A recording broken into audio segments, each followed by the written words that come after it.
They work for tips, some in costumes, others topless women wearing nothing but paint. They roam Times Square and are allowed to accept those tips when they pose for pictures. But with tourism at an all-time high in New York City, officials are now seeking ways to rein them in to keep them from turning off the tourist. Courtney Keeley has our story.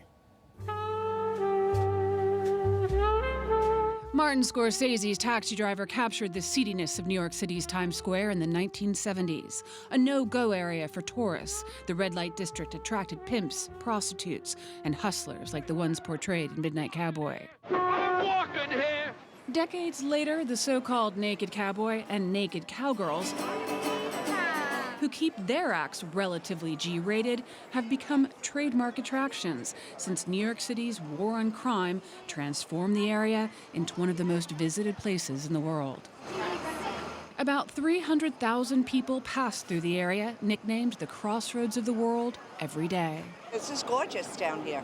The Boudiera family, lifetime New Yorkers, now like to bring their granddaughter to visit. When we grew up, this was the red district of New York City. Prostitution, sex acts, was very bad. And I think they did a fantastic job.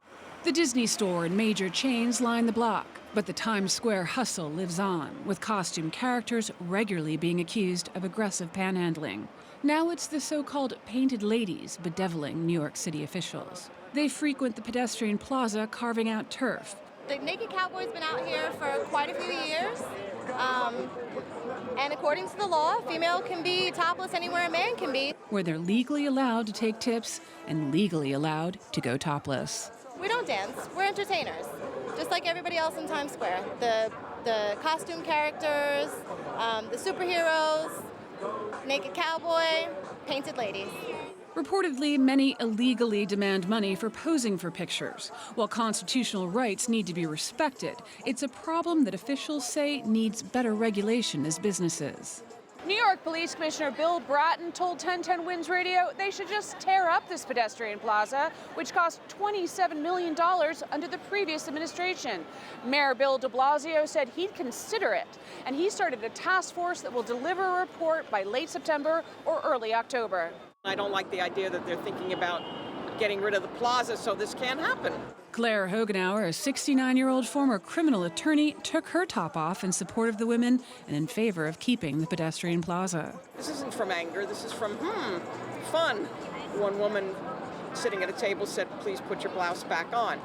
But two other women sitting at another table started cheering and smiling. Tourists are divided. I took a picture with the ladies. I didn't have any issue with it. I came from Vegas last week, and it's the same there. And in New York, it's the same as in Vegas. In LA, it's the same, so I don't like it. The stakes are high.